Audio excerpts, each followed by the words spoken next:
Ini berkaitan dengan mandi dan wudhu tadi. Salah satu sunnah mau tidur itu berwudhu, Ustaz. Nah, kalau pas di kasur bersentuhan sama istri, apakah jadinya harus wudhu lagi, Ustaz? Ya, Nah, ini ini.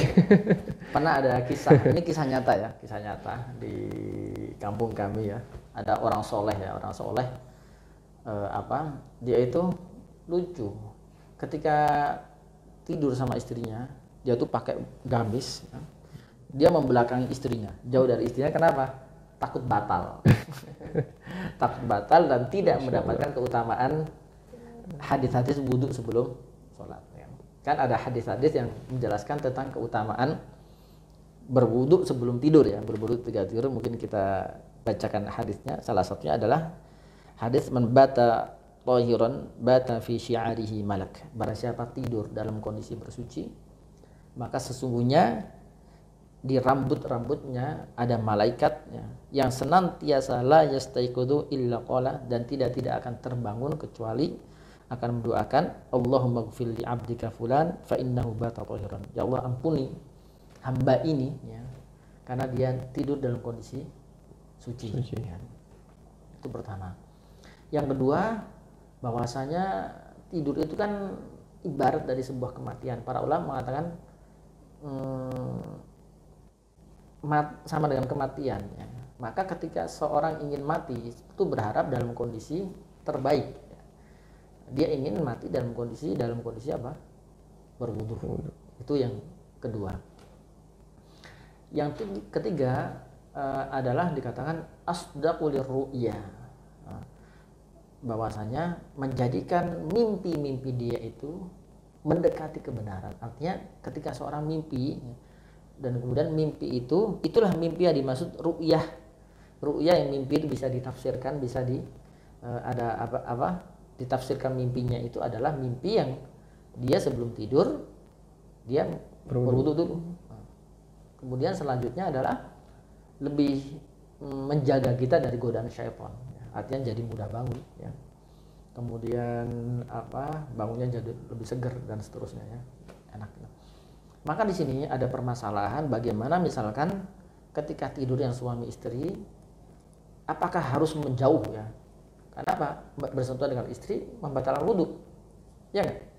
Apakah harus seperti tadi ya, pakai gamis ya, tertutup, nggak berpegang sama sekali? Ini tidak sunnah sama sekali ya, tidak sunnah sama sekali tidur dengan seperti itu. Ya. Dalilnya pertama apa? Dalilnya ketika Rasulullah datang ke rumah Aisyah, Ali ya, waktu itu Ali dalam kondisi tidur dengan Fatimah.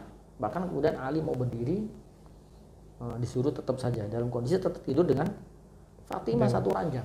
Ya. Kemudian muncullah hadis ini, salah satunya di situ. Atau kemudian tidurnya Rasulullah dengan Aisyah. Ya. Ini lebih mesra lagi tidurnya ya kan? Antum tahu nggak? Bujang. Mesra sekali tidurnya ya kan?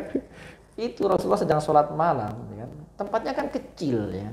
Tempatnya sujudnya Rasulullah itu ada kakinya Aisyah, dan itu sengaja Aisyah itu kakinya dipasin di tempat sujudnya ya. Kakinya itu kemudian apa, Rasulullah ketika mau sujud dipindah dulu kakinya ya. Dipindah dulu kemudian sujud ya. Terus sama Aisyah ketika Rasulullah berdiri, Aisyah balik lagi menggoda lagi ya. Menggoda Rasulullah. Masya Allah. Seperti itu. Walaupun kemudian nanti dalam hadis ini ketika yang mengambil pendapat bahwasanya menyentuh perempuan itu membatalkan wudhu, Rasulullah memindahkannya mungkin pakai kain atau apa gitu ya, ditakwilkan seperti itu. Nanti pembahasan itu tentu ada pembahasan sendiri ya di situ. Yang sunnah tentu adalah suami istri ketika tidur ya, umumnya suami istri ya. Disitulah tempat keintiman suami istri, di situ dia ladang berpahala ya, ladang dia mendapatkan sebuah pahala. Ketika ini dia nggak melakukan sesuatu, bagaimana dia menyalurkan syahwatnya? Di luar dilarang melihat seorang perempuan, di luar dia dilarang menyentuh seorang perempuan, di dalam di kamar saja masih dibatasi dengan itu kan gitu. Malah disitulah kesempatan dia mendapatkan meraih pahala dari hubungan antara suami dengan istri tersebut kan gitu. Ulama tentunya di sini imam dalam mazhab Maliki dikatakan bahwasanya ada beberapa hal yang wudu itu gini, Ada wudhu yang untuk sholat, ya kan?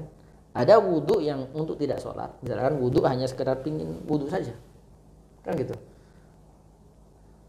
Maka di sini ulama mengatakan karena ini wudhu bukan untuk sholat, ya, dalam Maliki dikatakan karena bukan untuk tujuan sholat, untuk ibadah dalam khusus hadits ini, maka setelah dia berwudhu, ya, maka kemudian batal. Entah itu batal karena kentut, misalkan, entah buang air, misalkan jam 12 malam dia bangun, ya, kemudian dia buang air kecil maupun buang air besar, ya, atau kentut atau menyentuh istri, maka tidak dikatakan tidak membatalkan.